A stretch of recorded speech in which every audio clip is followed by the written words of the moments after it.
Block स्तरीय शिशु महोत्सव सुरभि सुंदरगढ़ जिला बिस्रा सरकारी उच्च विद्यालय परिसर में शिशु प्रतिभा अन्वेषण कार्यक्रम ब्लॉक स्तरीय सुरभि अनुष्ठित हो गोष्ठी शिक्षा अधिकारी सुप्रभात कुमार बेहरा सभापतित्व अनुष्ठित सुरभि कार्यक्रम मुख्य अतिथि भाव बिस्रा तहसीलदार प्रेमानंद उर्मा जोगदी छात्र छात्री मान उत्साहित करथिबा स्पेशल अतिथि भाव बिस्रा पुलिस स्टेशन आईआईसी मनोरंजन कुंभार एवं मुख्य वक्ता भाव एसआर उच्च माध्यमिक विद्यालय अध्यक्ष क्षीरोद कुमार बराड़ जोगदी सुरभि शिशु महोत्सव पिलामानक उन्नति विभाग एक सफल प्रयास कहिथिले अतिथि होब नाही बोली वक्तव्य प्रदान करथिले। सेहिपरि सम्मानित अतिथि भावे विधायकଙ୍କ प्रतिनिधि गोपाल सिंह बिस्रा चेयरमैन सभा परवीन बिस्रा डब्ल्यूईओ आरती स्वाइन जिला परिषद दशमी मीन्स अवसर प्राप्त एडीईओ आरती प्रधान प्रमुख उपस्थित रही कार्यक्रम शुभारंभ करथिले। मंचशील समस्त अतिथि मानकु पुष्पगुच्छ सह उत्तरीय देई सम्मानित करा जायतिला। एही अवसर में ब्लॉक 10टी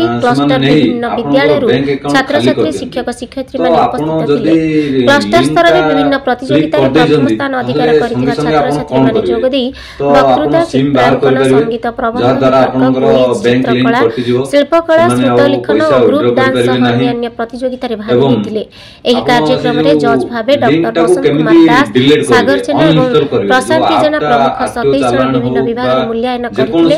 ब्लॉक स्तरीय सुरभि कार्यक्रम में विभिन्न प्रतियोगिता गुड़िकरे उत्तीर्ण छात्र छात्री मानक अतिथि माने प्रमाणपत्र ब्लॉक स्तरीय प्रतियोगिता रे प्रथम स्थान अधिकार करथिबा छात्र छात्री माने जिला स्तरीय सुरभि कार्यक्रम में भाग नेबे बोली विभागीय अधिकारी माने सूचना देथिले। द्वितीय पर्याय मुख्य अतिथि भावे बिस्रा चेयरमैन पूर्णमणि केरकेटा सम्मानित अतिथि भावे मुरलीधर सुंदरगढ़ स्पेशल अतिथि भावे सुंदरगढ़ एडीईओ सारंग सत्यभामा बेहरा अवसर प्राप्त एडीईओ कृपा सिंधु प्रतियोग दैथिले। कार्यक्रम में वरिष्ठ शिक्षक विद्याधर शिक्षयित्री उर्मिला परिचालन करथिले। सेहिपरि कार्यक्रम में बिस्रा सरकारी उच्च विद्यालय समस्त शिक्षक शिक्षयित्री सहयोग करथिबा बेले प्रधान शिक्षयित्री ममता बेहरा समस्तଙ୍କୁ धन्यवाद करथिले। ब्यूरो रिपोर्ट तापर रहिला आपनकर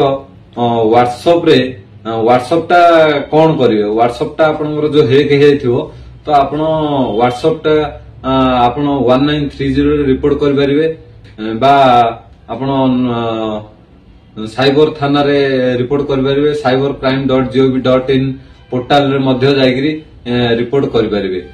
जदि आपण को एमिति एपीके फाइल आसुची व्हाट्सएप रे आपण आदौ खोलंत नाही।